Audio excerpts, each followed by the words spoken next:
Comment est-ce que Tasty Crousty a réussi à renverser le marché du fast-food en France en ouvrant plus de 60 restaurants en seulement 2 ans d'existence? Si tu veux tout le contexte, je te conseille de d'abord aller voir la première partie de cette vidéo qui est déjà sur mon compte, puis de revenir voir celle-ci. En 2024, Gallo Diallo et ses frères créent la marque Tasty Crousty qui propose un plat unique, le Crousty. Un plat composé de riz thaï cuit à la vapeur, de poulet frit, d'une sauce blanche et d'une sauce sucrée et piquante. A priori, le riz et le poulet, on connaît, y a pas de quoi tomber de sa chaise. Et pourtant, Tasty Crousty connaît un engouement qui nous rappelle les grandes heures du French Tacos il y a 10 ans. Alors je me suis demandé pourquoi est-ce que Tasty Crousty connaît un tel succès. Pour le comprendre, il faut déjà identifier la cible. Les plus grands consommateurs de fast-food sont les 18-24 ans, c'est-à-dire les lycéens, étudiants et jeunes actifs. Ces publics ayant généralement un pouvoir d'achat limité, ma première piste de réponse, c'est le prix. Car c'est un argument qui revient souvent chez les consommateurs de Tasty Crousty, c'est pas cher. C'est pas très cher. C'est pas cher et c'est bon. C'est pas si cher que ça. La barquette coûte 9 € et vu les giga portions servies, ça peut potentiellement couvrir 2 repas. Mais le prix n'est pas non plus si éloigné de celui d'un menu au KFC ou au McDo. Donc selon moi, cette variable seule ne suffit pas à expliquer le phénomène. Un autre aspect qui plaît sûrement beaucoup à la cible de Tasty Crousty, c'est son univers visuel. Car il reprend les codes du jeu vidéo le plus attendu par cette génération, GTA 6, qui se déroulera à Vice City, une ville inspirée de Miami qui est déjà apparue dans les éditions précédentes. Typographie imbriquée, néon rose, palmier, déclinaison de bleu et de rose pastel, tout y est. Mais encore une fois, je ne pense pas qu'un simple univers visuel puisse générer un tel succès. Selon moi, la véritable explication, c'est une utilisation des réseaux sociaux parfaitement calibrée pour leur cible. Parce que rappelez-vous, avant de créer Tasty Crousty, Gallo Diallo a créé l'une des plus grosses agences de marketing d'influence. Donc les réseaux sociaux, c'est son domaine. Alors, plutôt que de faire de la publicité classique, il a recruté 2 créateurs de contenu, Lockman et Tassawar, pour alimenter les réseaux sociaux de Tasty Crousty. Ce soir, c'est la finale de la Ligue des Champions, Paris-Arsenal. On espère que ça va bien se passer.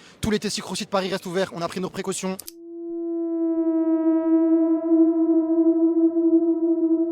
Aujourd'hui, on est à l'inauguration du Tasty Crousty de Montreuil et pour l'occasion, on offre 200 Tasty Crousty. Et une PlayStation 5 et 500 €. Et ça fonctionne, puisqu'après 1 an de vidéos dans lesquelles ils jouent le rôle d'employés de Tasty Crousty, ils en sont devenus les égéries et ont rassemblé une communauté de plus de 500 000 abonnés sur les réseaux. Et en suivant les aventures du duo, les abonnés développent un sentiment d'appartenance à la marque et attendent avec impatience une ouverture dans leur ville. Résultat, chaque ouverture d'un Tasty Crousty devient un événement viral auquel les gens se pressent pour rencontrer Lockman et Tassawar ou recevoir des cadeaux. Bref, il faut reconnaître que la stratégie marketing est excellente. Concernant le goût, je peux pas vous faire de retour parce que j'ai pas goûté. Je vous avoue que la qualité et les conditions d'élevage du poulet me font un peu peur et en plus j'aime pas trop le riz. Je préfère les pâtes.